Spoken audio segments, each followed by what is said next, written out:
Shalom, saat ini saya akan membagikan firman Tuhan, yaitu tentang 7 hal untuk pertumbuhan rohani. Ada 7 hal supaya kerohanian kita dapat bertumbuh.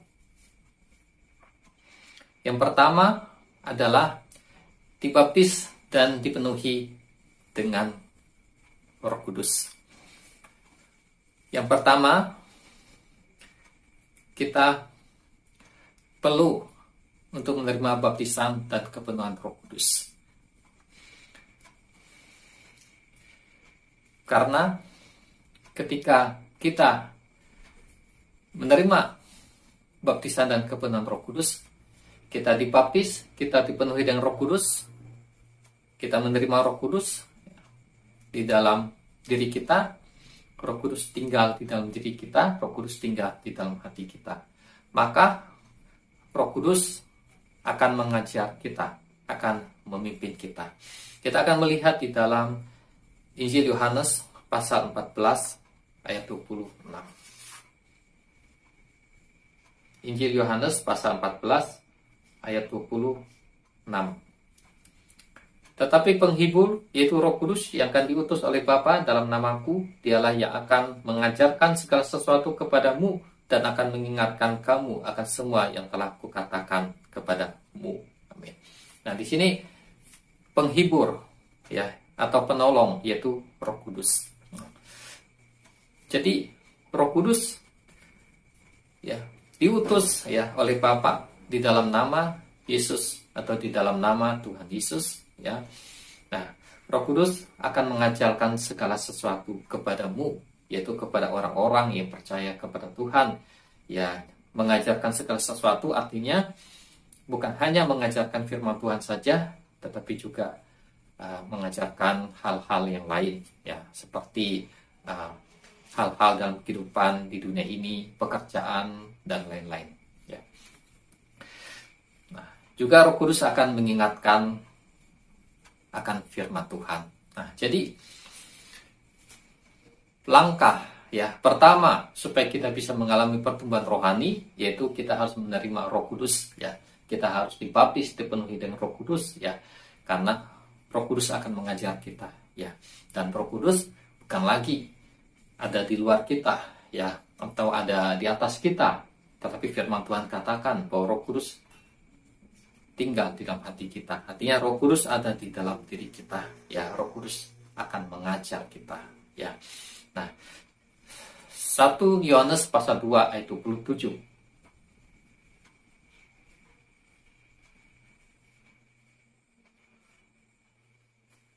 Sebab di dalam diri kamu tetap ada pengurapan yang telah kamu terima daripadanya. Karena itu tidak perlu kamu diajar oleh orang lain. Tetapi sebagaimana pengurapannya mengajar kamu tentang segala sesuatu dan pengajarannya itu benar, tidak dusta. Dan sebagaimana ia dahulu telah mengajar kamu, demikianlah hendaknya kamu tetap tinggal di dalam dia. Amin. Nah, di dalam diri kamu ada pengurapan yang telah kamu terima daripadanya. Pengurapan adalah berbicara tentang Roh Kudus ya. Nah, Roh Kudus memberikan pengurapan, Roh Kudus memberikan karunia, Roh Kudus memberikan hikmat, sehingga bisa mengerti akan firman Tuhan, bahkan mengajarkan akan segala sesuatu. Nah, jadi bukan hanya diajar oleh Tuhan, bukan hanya tentang firman Tuhan, hal-hal rohani, tapi juga tentang hal-hal lain, ya bisa tentang pekerjaan, bisa tentang hal-hal dalam kehidupan di dunia ini, ya. Nah, jadi Roh Kudus akan mengajarkan segala sesuatu. Nah, karena itu kita perlu menerima Roh Kudus, ya kita perlu dibaptis, perlu dipenuhi dengan Roh Kudus, ya supaya Roh Kudus mengajar kita, ya supaya kita bisa bertumbuh rohani, ya Roh Kudus mengajarkan kita firman Tuhan sehingga kita bisa mengerti firman Tuhan dan kita bisa bertumbuh. Nah, demikian juga yang dialami oleh murid-murid Yesus, ya seperti Petrus, seperti Yohanes ya, yang latar belakangnya bukan orang yang sekolah tinggi ya, tetapi pekerjaannya adalah nelayan ya. Tetapi ketika pada hari Pentakosta mereka menerima Roh Kudus, mereka dibaptis dipenuhi dengan Roh Kudus, ya, dan dikatakan bahwa mereka berbicara dalam bahasa-bahasa yang baru, atau bahasa roh, atau bahasa lidah, bahasa-bahasa yang baru, ya. Nah, jadi apa yang terjadi pada hari Pentakosta? Kisah Para Rasul pasal 2, Petrus khotbah. Dikatakan ketika Petrus khotbah, 3.000 orang bertobat, 3.000 orang menerima Yesus Kristus sebagai Tuhan mereka, dan 3.000 orang juga dibaptis air. Nah, kemudian Petrus, Yohanes, ya, memberitakan firman Tuhan, sehingga ahli-ahli agama, ya, orang Yahudi, mereka berkata, dari mana orang-orang ini, ya, bisa mengajarkan firman Tuhan, ya, sedangkan mereka bukan orang yang terpelajar. Kenapa? Karena Roh Kudus yang mengajar mereka. Oke, yang kedua adalah bangun pagi. Ya, jadi untuk pertumbuhan rohani, ya, supaya kita bisa bertumbuh rohani, kita perlu belajar untuk bangun pagi. Kita akan melihat firman Tuhan di dalam Markus 1 ayat 35.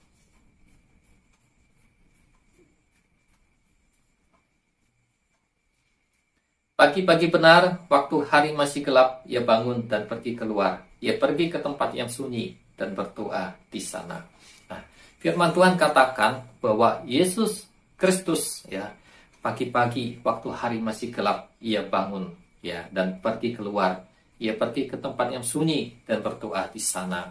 Nah, jadi pagi-pagi benar, ya, waktu hari masih gelap atau waktu subuh, ya. Nah, kurang lebih atau sekitar jam 4 pagi, ya, sebelum matahari terbit, ya. Nah, waktu subuh, ya.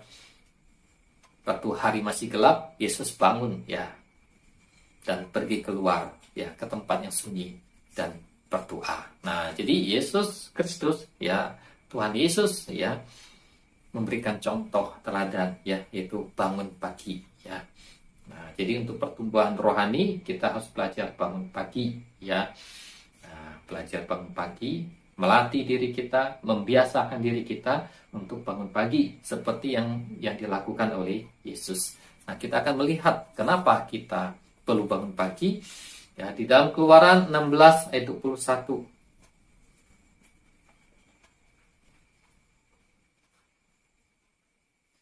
Setiap pagi mereka memungutnya, tiap-tiap orang menurut keperluannya. Tetapi ketika matahari panas, cairlah itu. Nah, waktu bangsa Israel keluar dari Mesir, mereka berjalan di padang gurun, ya. Bangsa Israel berjalan di padang gurun selama 40 tahun, ya. Di padang gurun Tuhan, ya, memelihara bangsa Israel, yaitu dengan memberikan roti mana yang turun dari langit atau turun dari surga untuk dipungut, ya, untuk diolah menjadi makanan buat mereka, ya. Dan roti mana ini mereka pungut itu waktu pagi hari, ya, sebelum matahari terbit. Nah, apabila matahari sudah terbit, maka roti mana ini akan cair, ya. Kalau orang memungutnya siang hari, ya, pada waktu matahari terbit, ya, maka dia tidak akan mendapatkan roti mananya akan mencair, ya, akan tidak ada, ya. Nah, jadi harus dipungut yaitu sebelum matahari terbit, yaitu waktu pagi hari, ya. Nah, jadi roti mana, ya, pada zaman Perjanjian Baru sudah tidak ada, ya, karena waktu bangsa Israel, ya, sudah sampai ke tanah Kanaan, ya, dikatakan bahwa roti mana itu berhenti turun, ya, dan bangsa Israel makan dari hasil tanah negeri Kanaan atau tanah Kanaan, ya. Mereka mengolah hasil tanah dari tanah Kanaan, ya, untuk menjadi makanan mereka. Nah, jadi pada zaman sekarang, pada zaman Perjanjian Baru, tidak ada roti mana lagi, tetapi yang ada adalah roti mana rohani, yaitu berkat Tuhan di waktu pagi hari. Nah, jadi kenapa kita perlu bangun pagi-pagi hari, ya, sebelum matahari terbit, karena ada roti mana rohani yang Tuhan sediakan, seperti yang dialami oleh bangsa Israel, yaitu roti mana secara jasmani. Nah, jadi kita perlu bangun pagi-pagi hari, ya, sebelum matahari terbit sudah bangun, ya, waktu subuh itu ya bisa sekitar jam 4 ya, jam 4 pagi. Nah, kita bangun ya pagi hari seperti yang Yesus ya, atau Tuhan Yesus kasih contoh bahwa Tuhan Yesus bangun pagi-pagi hari ya, waktu hari masih gelap. Nah, jadi bangun pagi hari sebelum matahari terbit ada mana rohani atau berkat rohani. Nah, kalau matahari sudah terbit atau siang, maka mana rohani ini seperti mana jasmani ini akan lenyap ya, tidak ada lagi ya. Nah, bukan berarti tidak ada berkat Tuhan di sepanjang hari, dari siang, sore, malam ada berkat Tuhan, tetapi berkat yang khusus yaitu mana rohani ya, seperti yang dialami oleh bangsa Israel itu mana secara jasmani, mana rohani. Nah, itu waktu pagi hari ya. Kalau matahari terbit, maka roti mana berkat rohani ini hilang ya. Karena itu kita perlu bangun-bangun pagi hari seperti bangsa Israel waktu di padang gurun, bangun pagi hari untuk mengambil roti mana rohani, mengambil berkat rohani. Caranya dengan apa? Dengan doa, pujian, penyembahan ya, baca dan pelajari firman, doa atau doa syafaat ya. Nah, atau istilahnya yang disebut satedu atau juga disebut beston ya, beston pagi. Nah, itu yang kita lakukan ya untuk mendapatkan berkat rohani supaya kita bisa mengalami pertumbuhan rohani. Yang ketiga adalah doa, pujian dan penyembahan. Nah, jadi orang yang percaya sama Tuhan Yesus ya perlu untuk berdoa ya. Doa menjadi gaya hidup ya dari orang-orang yang percaya. Bahkan doa sering digambarkan seperti napas ya. Nah, jadi kalau makhluk hidup itu artinya dia bernapas ya. Kalau tidak bernapas artinya dia tidak hidup. Nah, jadi doa sering kali digambarkan seperti napas ya. Jadi untuk pertumbuhan rohani ya kita perlu berdoa, kemudian pujian dan penyembahan ya. Pujian ya, nah, tidak harus kita pintar nyanyi atau suaranya bagus ya. Yang penting kita punya hati ya, kerinduan untuk memuji Tuhan ya. Nah, jadi doa, pujian dan penyembahan. Kita akan melihat di dalam Mazmur 71 ayat 8. Mazmur 71 ayat 8. Mulutku penuh dengan puji-pujian kepadamu, dengan penghormatan kepadamu sepanjang hari. Nah, pemazmur berkata bahwa mulutnya penuh dengan puji-pujian kepada Allah, kepada Tuhan ya, setiap hari. Nah, artinya kalau penuh dengan puji-pujian, pasti dia memuji Tuhan itu lebih dari satu kali. Dikatakan bahwa mulutnya penuh dengan puji-pujian. Artinya kita setiap hari memuji Tuhan lebih dari satu kali ya. Nah, artinya banyak ya. Nah, kemudian penyembahan. Nah, kita akan membaca di dalam Injil Yohanes pasal 4 ayat 23 sampai 24. Injil Yohanes pasal 4 ayat 23 sampai 24. Tetapi saatnya akan datang dan sudah tiba sekarang bahwa penyembah-penyembah benar akan menyembah Bapa dalam roh dan kebenaran, sebab Bapa menghendaki penyembah-penyembah demikian. Allah itu roh, dan barang siapa menyembah Dia harus menyembahnya dalam roh dan kebenaran. Amin.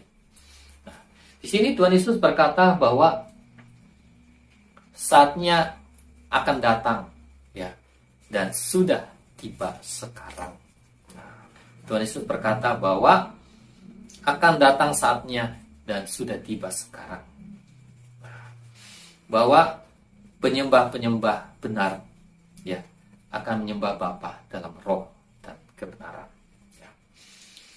Nah, di sini firman Tuhan ya berkata bahwa saatnya akan datang dan sudah tiba sekarang. Artinya akan ada penyembahan ya, yang disebut penyembahan dengan suatu dimensi yang baru ya, yaitu penyembahan di zaman perjanjian baru. Nah, berarti ada penyembahan yang sebelumnya, ya, sebelum perkataan Yesus berarti ada penyembahan juga. Nah, tetapi itu adalah penyembahan pada masa Perjanjian Lama. Ya, tapi Tuhan Yesus berkata saatnya akan datang dan sudah tiba sekarang, artinya akan ada saatnya, ya, saatnya akan datang dan sudah tiba sekarang, itulah penyembahan, ya, pada masa Perjanjian Baru. Nah, jadi apa penyembahan dalam dimensi yang baru yang Yesus katakan maksudkan, atau penyembahan pada masa Perjanjian Baru, yaitu menyembah Bapa dalam roh dan kebenaran. Artinya menyembah Bapa dalam roh dan kebenaran. Menyembah Bapa memakai roh dengan kebenaran, ya. Nah, menyembah dalam roh. Dan Tuhan Yesus berkata, saatnya akan datang dan sudah tiba sekarang, yaitu menyembah Bapa dalam roh dan kebenaran. Kapan saatnya? Ya. Kapan saatnya? Yaitu waktu Roh Kudus datang. Ya. Kata Tuhan, saatnya akan datang dan sudah tiba sekarang. Saatnya akan datang, yaitu Roh Kudus datang. Nah, kapan Roh Kudus datang? Alkitab mengatakan dalam Kisah Para Rasul pasal 2, Roh Kudus datang, Roh Kudus tercurah, yaitu pada hari Pentakosta. Kisah Para Rasul pasal 2. Apa yang terjadi ketika murid-murid Yesus berkumpul di Yerusalem, ya? Dikatakan bahwa Roh Kudus turun seperti lidah-lidah api, ya, pada hari Pentakosta, dan turun kepada murid-murid Yesus. Dikatakan dalam Kisah Para Rasul pasal 2 ayat 4, ketika Roh Kudus turun kepada mereka, maka penuhlah mereka dengan Roh Kudus dan mereka berkata-kata dalam bahasa-bahasa yang lain, seperti yang diberikan oleh Roh itu kepada mereka untuk mengatakannya. Nah, jadi ketika Roh Kudus turun kepada murid-murid Yesus, mereka penuh dengan Roh Kudus, ya, dan mereka berkata-kata dalam bahasa-bahasa yang lain. Dan kata-kata itu bukan dari pikiran mereka, bukan dari pengetahuan atau dari diri mereka sendiri, tetapi dari Roh Kudus, diberikan oleh Roh Kudus, ya, ya, tetapi dengan diucapkan dengan perantaraan dari lidah mereka, diucapkan dari lidah mereka, tetapi keluar bahasa-bahasa yang baru. Nah, jadi yang Yesus katakan menyembah Bapa dalam roh dan kebenaran, saatnya akan datang dan sudah tiba sekarang. Itulah penyembahan, ya, yang dipimpin oleh Roh Kudus, penyembahan yang dipenuhi dengan Roh Kudus, ya, penyembahan yang diurapi oleh Roh Kudus, ya, adalah penyembahan dengan bahasa-bahasa yang baru. Nah, jadi Tuhan Yesus katakan menyembah dalam roh dan kebenaran adalah menyembah Bapa dengan bahasa-bahasa yang baru. Karena di dalam Roh Kudus, di dalam pimpinan Roh Kudus, bahkan dalam pengurapan Roh Kudus, nah, itu dengan bahasa-bahasa yang baru. Nah, bahasa-bahasa baru ini sering disebut juga dengan bahasa roh, dengan disebut bahasa lidah. Nah, jadi menyembah dalam roh dan kebenaran, menyembah menggunakan bahasa-bahasa yang baru, ya, dari Roh Kudus. Kebenaran, artinya kebenaran adalah firman Tuhan. Artinya menyembah dalam kebenaran, artinya hidup dalam kebenaran, hidup dalam firman Tuhan, hidup suci, hidup benar. Nah, itu baru berkenan sama Tuhan. Dalam Roh Kudus dan dalam kebenaran, artinya hidup dalam kebenaran, ya, melakukan firman Tuhan, hidup benar, hidup suci. Nah, baru penyembahannya itu akan benar, penyembahannya akan berkenan sama Tuhan. Karena itu Tuhan Yesus katakan saatnya akan tiba dan sudah tiba sekarang. Nah, kalau itu memang sudah ada pada zaman Perjanjian Lama, ya, maka Tuhan Yesus tidak akan ngomong seperti itu. Dia hanya akan berkata menyembah saja. Tetapi karena ini hal yang baru, artinya ada yang lama, ada yang baru. Karena ini hal yang baru, maka Tuhan Yesus bilang saatnya akan tiba dan sudah tiba sekarang, ya, menyembah Bapa dalam roh dan kebenaran. Nah, karena itu untuk pertumbuhan rohani kita harus belajar berdoa, ya, memuji Tuhan, menyembah Tuhan setiap hari, lebih dari satu kali, ya, setiap hari, ya. Nah, kalau kita melihat di Perjanjian Lama, Daniel berdoa sama Tuhan 3 kali sehari, ya. Nah, jadi doa Ya, doa itu bukan hanya suatu kata-kata yang panjang. Ya, doa itu bukan kata-kata yang panjang dan kata-kata yang seperti bersyair, berpuisi, kata-kata yang uh, penuh hikmat. Tidak. Ya, doa itu tidak selalu harus panjang-panjang. Ya, doa itu pendek saja bisa. Contoh, kita berkata, terima kasih Tuhan. Nah, itu sudah doa. Ya, terima kasih Tuhan. Sudah doa. Kita berkata, haleluya. Nah, itu sudah doa. Ya, tidak perlu panjang-panjang. Nah, ya. Nah, jadi doa ada dua macam, yaitu doa dengan akal budi dan doa dengan roh. Ya.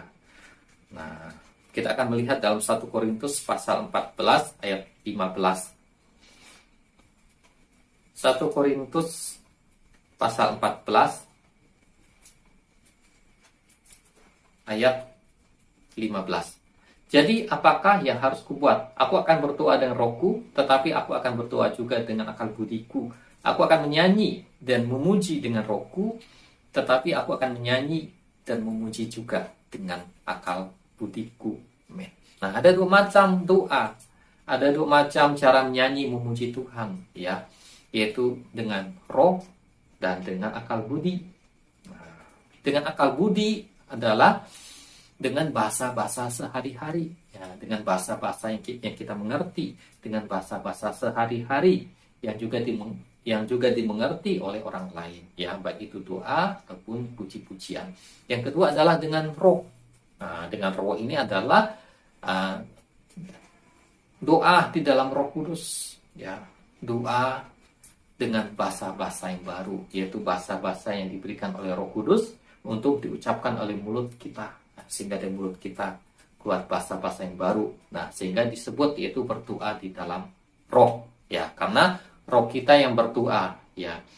Nah, bukan akal budi. Kalau akal budi adalah kita yang menyusun kata-kata, ya, mau ngomong apa, seperti apa. Nah, itu akal budi, kita yang menyusun, kita yang ucapkan. Tetapi roh, artinya rohnya ini dipimpin Roh Kudus, dikendalikan oleh Roh Kudus bersama Roh Kudus. Nah, Roh Kudus memakai roh kita, ya, dan roh kita berkata-kata menggunakan mulut dan lidah kita, sehingga yang diucapkan ini adalah kata-kata dari Roh Kudus, ya, sehingga sering disebut inilah bahasa roh, bahasa lidah, karena bukan dari pikiran, bukan dari akal budi, ya, tapi dari Roh Kudus, ya, memakai mulut dan lidah kita, maka disebut bahasa roh, disebut bahasa lidah.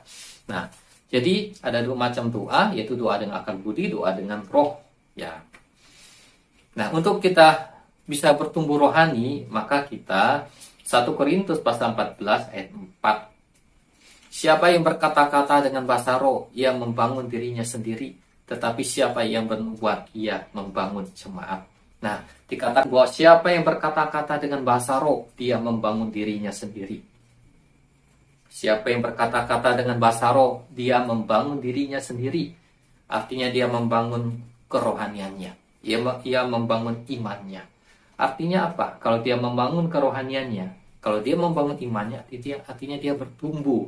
Ya, bertumbuh rohani, bertumbuh imannya.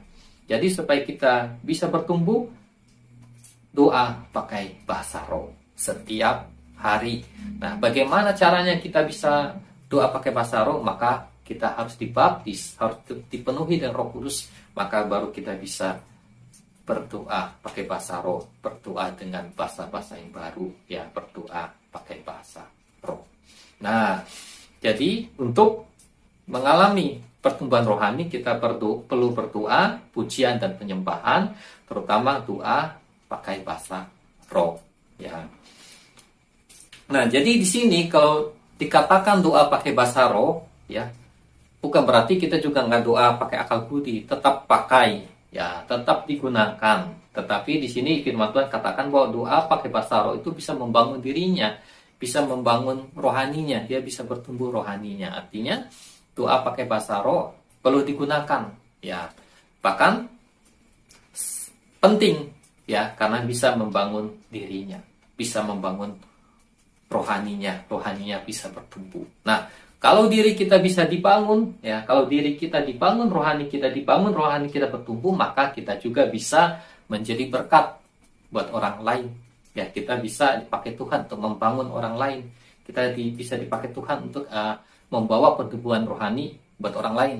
Nah, tapi kalau kita tidak membangun diri kita tidak bisa dibangun, ya kita juga tidak bisa dipakai Tuhan untuk menjadi berkat buat orang lain. Kita juga tidak bisa dipakai Tuhan untuk membangun rohani orang lain. Kita tidak bisa dipakai Tuhan untuk membawa pertumbuhan rohani buat orang lain. Karena itu doa pakai bahasa roh penting. Ya. Nah, yang keempat, bagaimana caranya kita bisa bertumbuh, yaitu belajar firman Tuhan. Nah, kita perlu belajar firman Tuhan supaya kita bisa bertumbuh rohani kita, bisa bertumbuh iman kita. Yuk, Yosua pasal 1 ayat 8.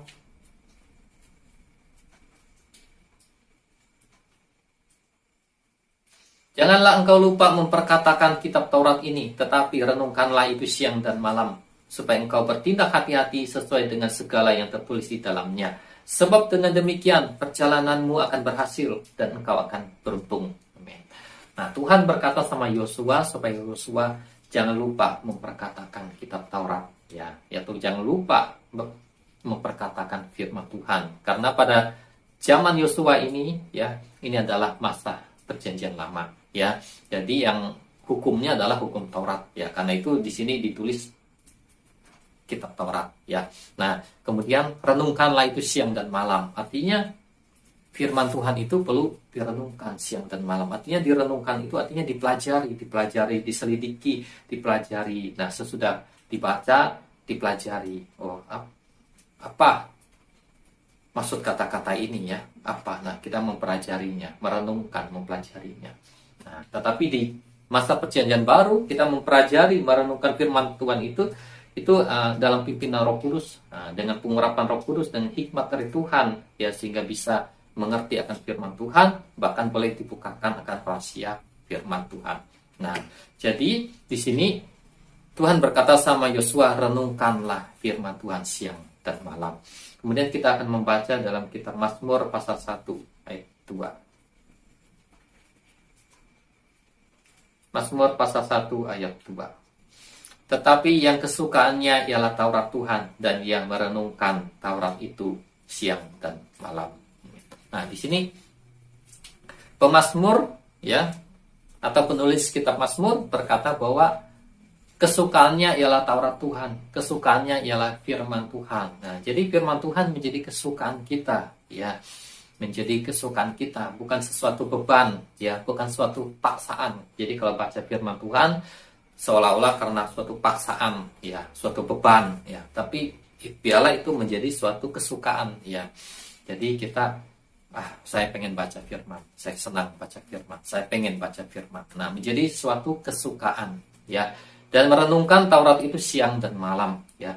Jadi Taurat atau firman Tuhan itu direnungkan siang dan malam. Siang dan malam dipelajari, direnungkan siang dan malam. Nah, sehingga kita boleh mendapatkan pengertian, pengenalan akan Tuhan Yesus, ya, dan imannya semakin bertumbuh, imannya semakin kuat. Nah, kita akan melihat di dalam kitab Perjanjian Baru, di dalam Kisah Para Rasul pasal 17 ayat 11.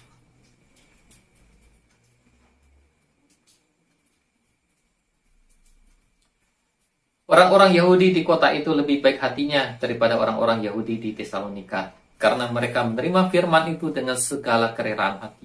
Dan setiap hari mereka menyelidiki kitab suci untuk mengetahui apakah semuanya itu benar demikian. Amin. Nah, di sini dikatakan pada waktu Rasul Paulus dan Silas pergi ke Berea, mereka memberitakan firman, ya, kepada orang-orang Yahudi yang ada di Berea. Tetapi dikatakan bahwa orang-orang Yahudi yang ada di Berea berbeda dengan orang-orang Yahudi yang ada di Tesalonika. Ya, kalau orang-orang Yahudi yang ada di Tesalonika, mereka ketika mendengar firman Injil yang diberitakan oleh Paulus, ya, tentang Yesus Kristus, mereka menolak, mereka membantah, bahkan mereka melawan, ya, tanpa mereka mempelajari dari kitab Taurat, dari kitab para nabi-nabi, tanpa mereka pelajari dan selidiki, tapi mereka langsung melawan, ya, karena menurut mereka hal itu salah, ya.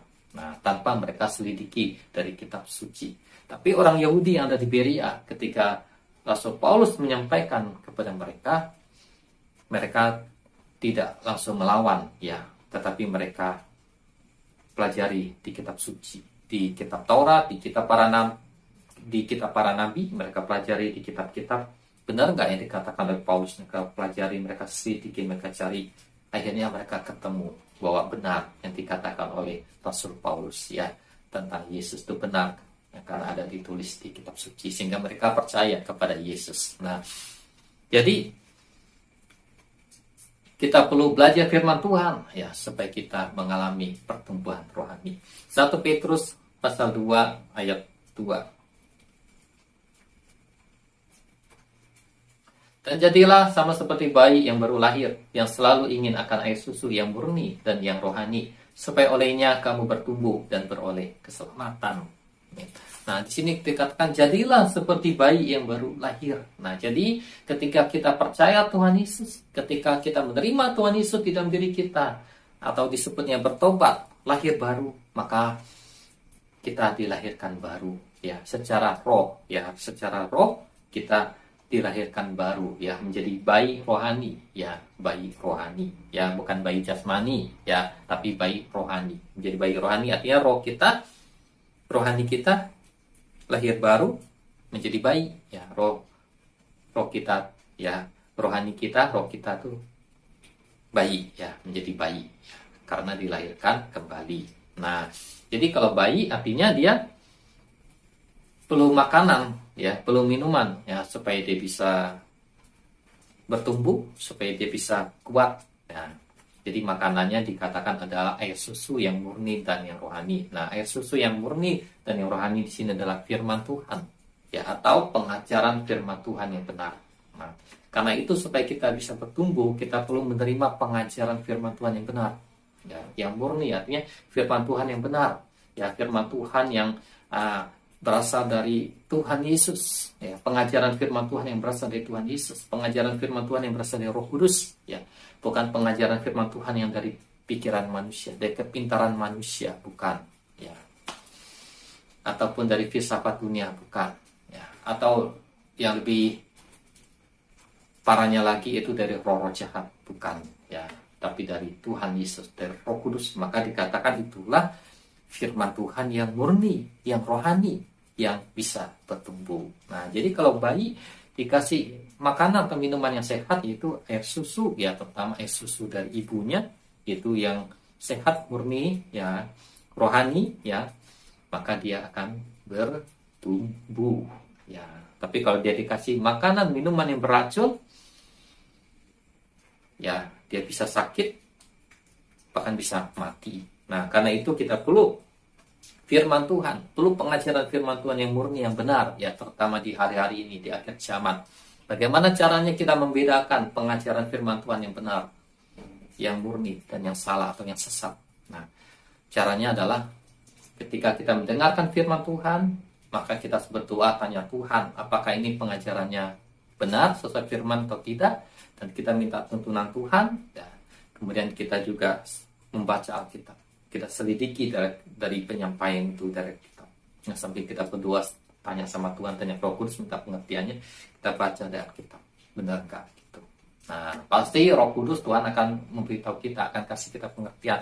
Itu pengajaran benar atau salah. Kalau salah, ya udah, tidak usah kita ikuti. Kalau benar, memang dari Tuhan, ya kita terima, kita pelajari, ya, dan kita lakukan firman Tuhan dalam kehidupan kita sehari-hari. Amin. Nah, jadi untuk kita bertumbuh, maka bayi bertumbuh. Nah, kalau bayi itu bertumbuh, artinya dia menjadi dewasa. Menjadi dewasa, akhirnya menjadi dewasa rohani. Ya, nah, kalau kita menerima firman Tuhan yang benar, pengajaran firman Tuhan yang benar, yang murni dan rohani, maka kita baru bisa bertumbuh. Rohani kita baru bisa bertumbuh, baru bisa dewasa. Nanti kalau kita dewasa, tujuannya apa? Nah, tujuannya adalah kita menjadi kekasih Tuhan, menjadi mempelai Tuhan Yesus. Ya, nah, menjadi kekasih Tuhan, menjadi mempelai Tuhan Yesus. Nah, tapi kalau kita nggak bisa bertumbuh, berarti bayi terus, ya, bayi terus. Nah, itu tidak sehat, ya. Kalau di dunia ini orang nggak bisa bertumbuh, hanya bayi terus, anak-anak terus, ya, berarti tidak sehat, ya, tidak normal namanya. Nah, karena itu kita perlu bertumbuh rohani. Caranya adalah belajar firman Tuhan dan terima firman Tuhan, terima pengajaran firman Tuhan yang benar, yaitu yang berasal dari Tuhan Yesus, yang berasal dari Roh Kudus, bukan berasal dari manusia, bukan dari kepintaran manusia, bukan dari pikiran manusia, dan juga bukan dari roh-roh jahat, tetapi dari Tuhan Yesus, dari Roh Kudus. Amin. Nah, berikutnya, untuk kita bisa bertumbuh rohani, kita perlu puasa. Nah, kita perlu belajar puasa. Nah, jadi orang Kristen harus belajar puasa, ya harus melatih dirinya untuk puasa. Jadi supaya bertumbuh rohani harus belajar puasa, harus melaksanakan puasa. Jadi pada waktu puasa ya tidak enak, ya. Nah, tidak enak maksudnya tubuh dagingnya, tubuh jasmaninya tidak enak, yaitu tidak bisa makan, tidak bisa minum. Ya mungkin ada orang makan yang enak, minum yang enak, dia enggak, dia ngeliatin gitu. Nah, itu tidak enak istilahnya. Tapi ada hal rohani, ada suatu berkat, ya, dimana waktu puasa artinya dagingnya sedang dimatikan, ya, tetapi rohnya yang hidup. Nah, artinya rohnya hidup, rohaninya semakin bertumbuh, imannya semakin bertumbuh, imannya semakin kuat. Nah, jadi kalau orang berpuasa badannya lemah tapi rohnya kuat. Nah, gitu. Ya, jadi kalau orang puasa tubuhnya lemah, capek, tapi rohnya kuat. Nah, kalau kita pengen roh kita kuat, belajar puasa. Kalau kita ingin iman kita kuat, belajar puasa. Jangan takut kita puasa, ya. Karena Tuhan Yesus sendiri pun puasa, ya, 40 hari, 40 malam di padang gurun, ya. Nah, ketika kita puasa, roh kita akan kuat. Nah, iman kita akan kuat. Ya, sehingga bisa menghadapi pencobaan, menghadapi hal-hal yang ada di dunia. Kenapa bisa? Karena iman kita kuat. Nah, bagaimana caranya iman kita kuat? Dari puasa, belajar puasa. Ya. Nah, kita akan melihat di dalam, ya, Markus 1 ayat 12. Markus 1 ayat 12. Segera sesudah itu roh memimpin dia ke padang gurun. Nah, waktu Yesus, ya, dibaptis oleh Yohanes Pembaptis di Sungai Yordan, dikatakan Roh Kudus turun ke atas Yesus seperti burung merpati. Kemudian Roh Kudus memimpin Yesus, memimpin Tuhan Yesus, ya, ke padang gurun untuk berpuasa. Puasa 40 hari, 40 malam. Jadi Yesus berpuasa bukan menurut keinginan dia, ya, tapi itu adalah kehendak Allah Bapa, kehendak Roh Kudus, ya, kehendak Allah Bapa. Nah, Roh Kudus memimpin, membawa Tuhan Yesus untuk berpuasa. Nah, jadi kalau kita berpuasa, ya, itu harus menurut kehendak Tuhan, ya, menurut kehendak Roh Kudus. Karena itu sebelum kita puasa, kita berdoa, bertanya Tuhan, minta pimpinan Tuhan, apakah Tuhan menghendaki kita puasa. Kalau memang Tuhan menghendaki, ya kita laksanakan. Ya, tapi kalau memang Tuhan nggak menghendaki, bukan kehendak Tuhan, ya nggak usah. Nah, jadi kita berpuasa. Yang benar adalah puasa itu sesuai kehendak Tuhan, dipimpin oleh Tuhan, bukan menurut keinginan kita, ya, bukan menurut hawa nafsu kita, emosi, ambisi kita. Wah, kalau saya puasa, saya dapat karunia, saya dapat kuasa, saya dapat jawaban-jawaban doa, ya, bukan begitu, ya. Walaupun kita perlu juga mendapatkan jawaban doa dari Tuhan, tetapi yang terutama kalau kita puasa itu harus menurut kehendak Tuhan. Kalau memang Tuhan menghendaki kita puasa, kita lakukan, ya. Nah, kalau itu memang kehendak Tuhan dan kita lakukan, Tuhan akan memberikan kekuatan, kemampuan buat kita sehingga kita bisa puasa dan bisa menyelesaikan doa puasa tersebut sesuai kehendak Tuhan. Nah, jadi Tuhan Yesus berpuasa dipimpin oleh Roh Kudus, ya, menurut kehendak Tuhan. Kemudian kita akan melihat dalam Matius 17 ayat 21.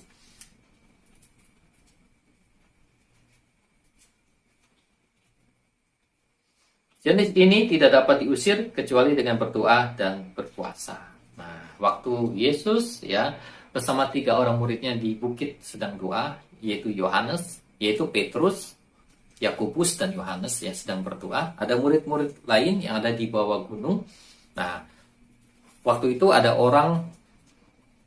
seorang anak yang kerasukan roh jahat yang sakit ayam yang dibawa oleh bapaknya untuk dilepaskan oleh murid-murid Yesus, tetapi mereka tidak bisa mengusir roh jahat tersebut, ya.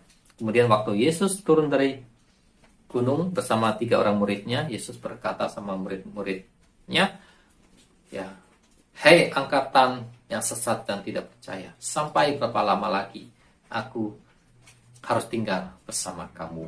Nah, kemudian Tuhan Yesus berkata, jenis ini tidak dapat diusir kecuali dengan berdoa dan berpuasa.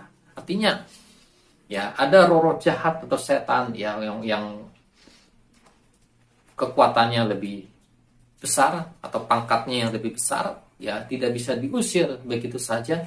Tapi kalau kita berdoa dan berpuasa, kita bisa melawan roh-roh jahat tersebut, bisa menaklukkan roh-roh jahat tersebut, bisa mengusir roh-roh jahat tersebut. Kenapa? Karena ketika doa puasa, Tuhan kasih kekuatan. Nah, maka kalau doa puasa itu tubuh lemah, nggak apa-apa, tubuhnya lemah, tapi rohnya kuat. Nah, dikasih kekuatan sama Tuhan, dikasih iman yang kuat, dikasih kuasa, dikasih karunia sama Tuhan. Nah, begitu. Nah, jadi Tuhan Yesus katakan, jenis ini tidak dapat diusir kecuali dengan berdoa dan berpuasa. Nah, jadi kalau doa dan puasa, kalau melaksanakan doa dan puasa, bisa mengusir jenis ini. Artinya Tuhan kasih kekuatan, kasih kuasa, imannya jadi kuat. Ya, imannya juga bisa bertumbuh, rohnya juga bisa bertumbuh, imannya juga bisa kuat. Nah, jadi untuk mengalami pertumbuhan rohani, kita harus belajar berpuasa. Ya, dengan puasa untuk membantu kita supaya kita bisa semakin bertumbuh rohani kita. Ya, bahkan dengan berpuasa untuk membantu kita untuk menyalibkan keinginan daging, mematikan keinginan daging di dalam diri kita. Nah, kalau manusia ada dosa, ya, seperti merokok atau narkoba atau apapun juga, itu bisa dimatikan, ya, dengan cara belajar puasa, belajar doa puasa. Ya, nanti ikatan dosa itu bisa lepas, bisa buang. Artinya ikatan dosa itu bukan dia hilangkan dengan kekuatan dia sendiri, tapi dengan mengandalkan kekuatan Tuhan. Kekuatan Tuhan itu, kuasa Tuhan, Roh Kudus itu yang akan menghilangkan dari dirinya. Dia akan dimampukan sehingga akhirnya dia terlepas dari ikatan itu, dari rokok, dari narkoba dan lain-lainnya. Bisa ya laksanakan doa puasa, dan doa puasanya sesuai kehendak Tuhan. Nanti Tuhan akan kasih kemampuan untuk melepaskan dari ikatan dosa. Amin. Nah, berikutnya, untuk kita bisa bertumbuh rohani, ibadah. Nah, kita perlu ibadah. Ya, kita perlu ibadah. Artinya persekutuan, ya, bersama orang-orang percaya untuk memuji Tuhan, untuk memuliakan Tuhan. Nah, jadi perlu ibadah kita, ya, perlu bersekutu bersama orang-orang percaya, ya, untuk kita mengalami pertumbuhan rohani. Ya, di dalam Matius 18 ayat 20.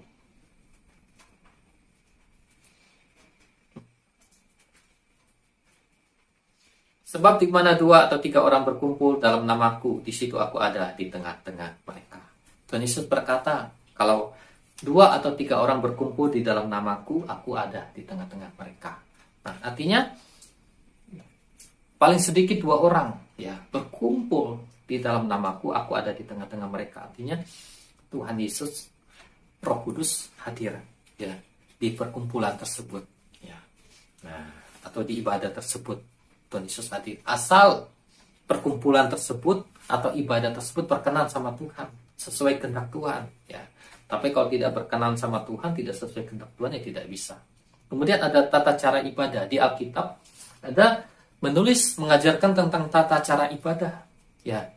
Nah, jadi kalau kita mencari tata cara ibadah, pertama harus doa, pujian, kesaksian, firman Tuhan, kemudian perjamuan kudus. Nah, kalau di Alkitab tidak ada menulis secara detail seperti itu. Tidak ada pasal dan ayat yang menulis secara detail seperti itu. Nah, tetapi ada suatu pola di Alkitab yang bisa kita pakai untuk ibadah, yaitu yang disebut namanya pola ibadah tabernakel. Ya, jadi pola ibadah secara tabernakel. Nah, jadi tabernakel ini adalah berbicara tabernakel Musa yang dari padang gurun. Nah, jadi tabernakel Musa yang dari padang gurun itu kan perjanjian lama, ya, perjanjian lama pada masa hukum Taurat, ya, dan juga sekarang sudah tidak ada, ya, tabernakel Musa, ya, di dunia ini, dan tidak dipakai lagi di dunia ini, atau tidak ada lagi, dan juga ini juga udah zaman perjanjian baru. Tetapi Ya, waktu Musa membuat tabernakel, ya, atau kemah Musa atau tabernakel. Waktu Musa membuat tabernakel itu dikatakan bahwa Musa di atas gunung, itu Gunung Sinai, itu dikasih penglihatan oleh Allah, ya, tentang tabernakel yang ada di surga, ya, tentang tabernakel yang ada di kerajaan surga. Nah, jadi Musa melihat tabernakel yang ada di surga, yang ada di kerajaan surga, dikasih lihat oleh Allah.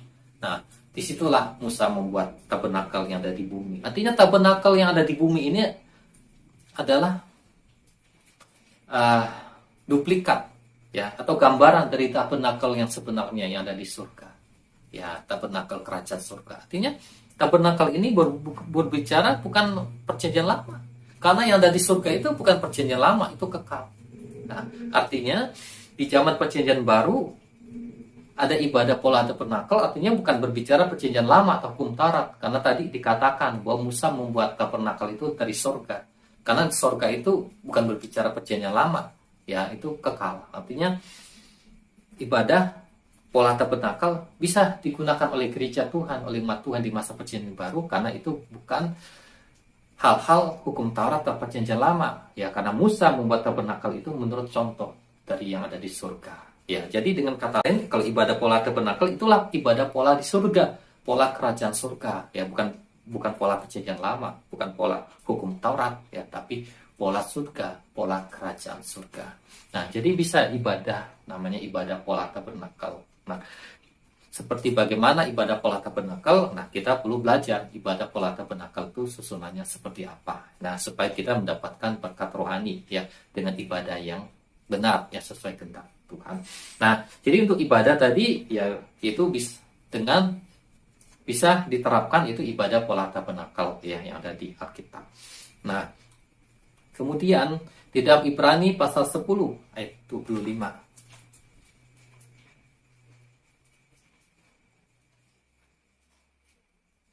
Ibrani pasal 10 ayat 25.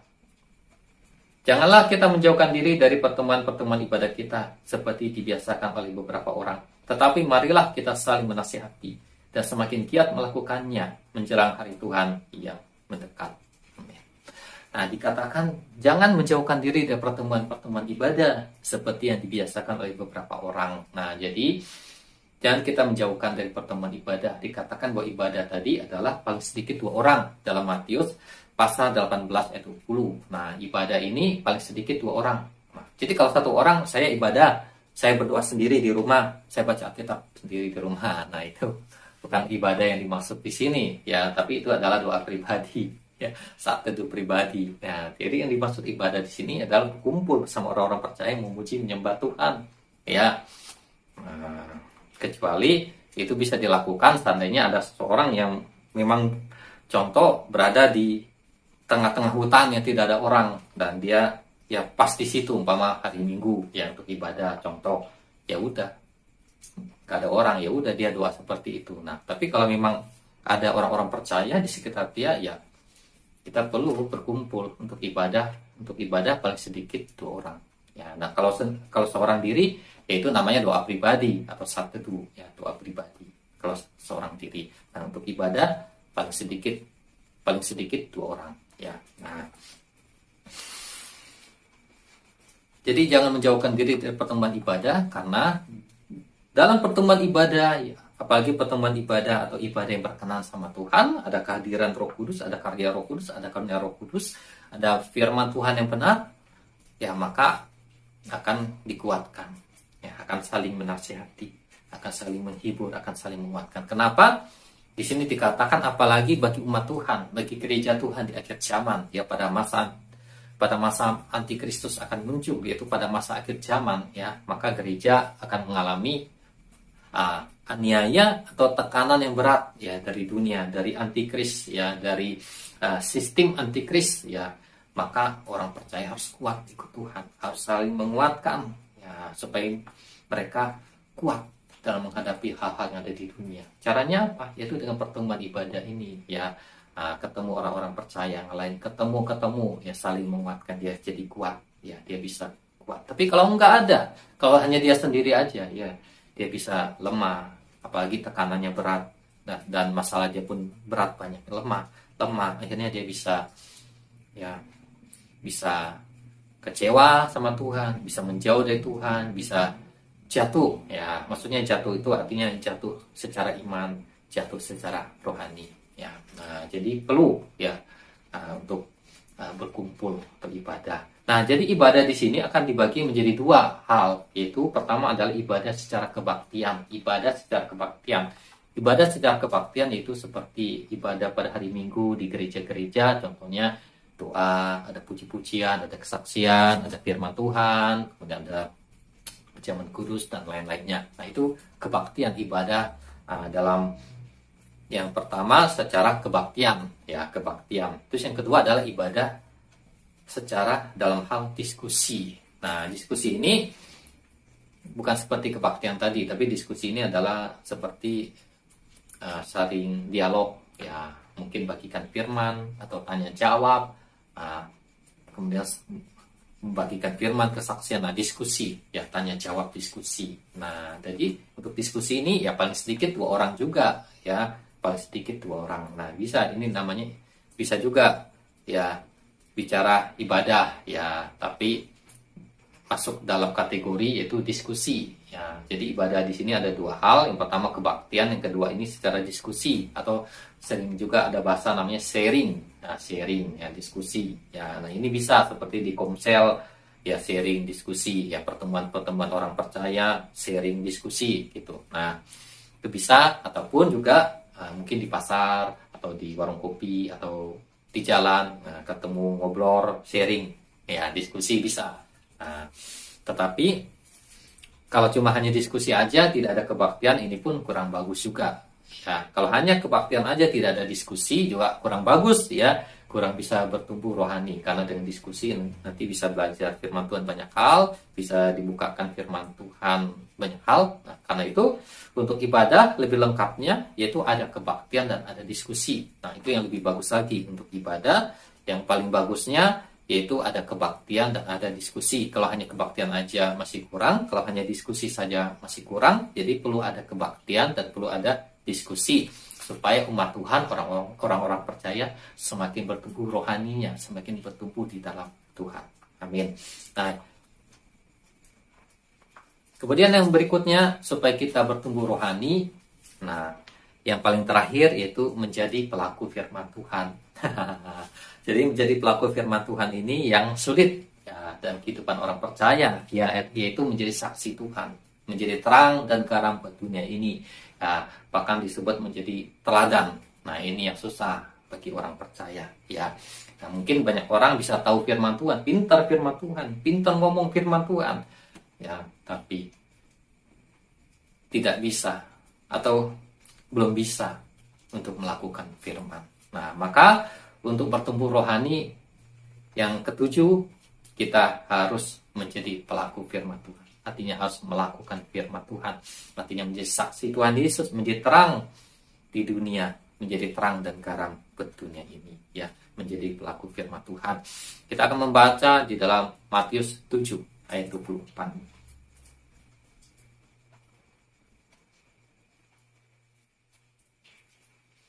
Setiap orang yang mendengar perkataanku ini dan melakukannya, ia sama dengan orang yang bijaksana yang mendirikan rumahnya di atas batu. Amin. Tuhan Yesus berkata, orang yang mendengarkan firman-Nya dan bukan hanya mendengarkan firman Tuhan saja, tetapi juga melakukannya. Artinya melakukan firman Tuhan, ia disamakan dengan orang yang bijaksana atau dia disebut orang yang bijaksana. Ya, dia mendirikan rumahnya di atas batu. Artinya rumahnya atau kehidupan rohaninya, ya kehidupan imannya itu di atas batu, artinya kuat kokoh ya pada waktu ada goncangan, ada cobaan, ada badai, karena rumahnya di atas batu, rohaninya imannya di atas batu, maka imannya kuat, rohaninya kuat, ya tidak goyah, tidak jatuh, yaitu orang yang mendengar firman dan melakukannya. Kalau hanya cuma mendengar, Tuhan Yesus katakan bahwa dia seperti orang yang membangun rumah di atas pasir, ya tidak ada dasarnya, maka ketika angin bertiup, banjir datang, rumahnya roboh, rohaninya roboh, imannya roboh, ya, karena tidak ada dasar yang kuat, karena dia hanya mendengar firman tapi tidak melakukan firman Tuhan. Nah, jadi kita perlu mendengar firman Tuhan, perlu belajar firman Tuhan, tapi juga perlu untuk melakukan firman Tuhan dalam kehidupan kita sehari-hari supaya kita bisa bertumbuh rohani. Nah, Lukas 6 ayat 47 sampai 48.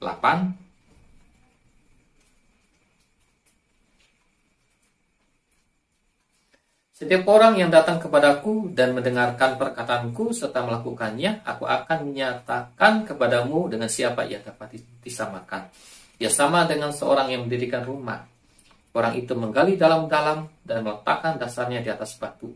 Ketika datang air bah dan banjir melanda rumah itu tidak dapat digoyahkan karena rumah itu kokoh dibangun. Amin. Nah, kita akan membaca lagi, yaitu di dalam Yakobus pasal 1 ayat 22.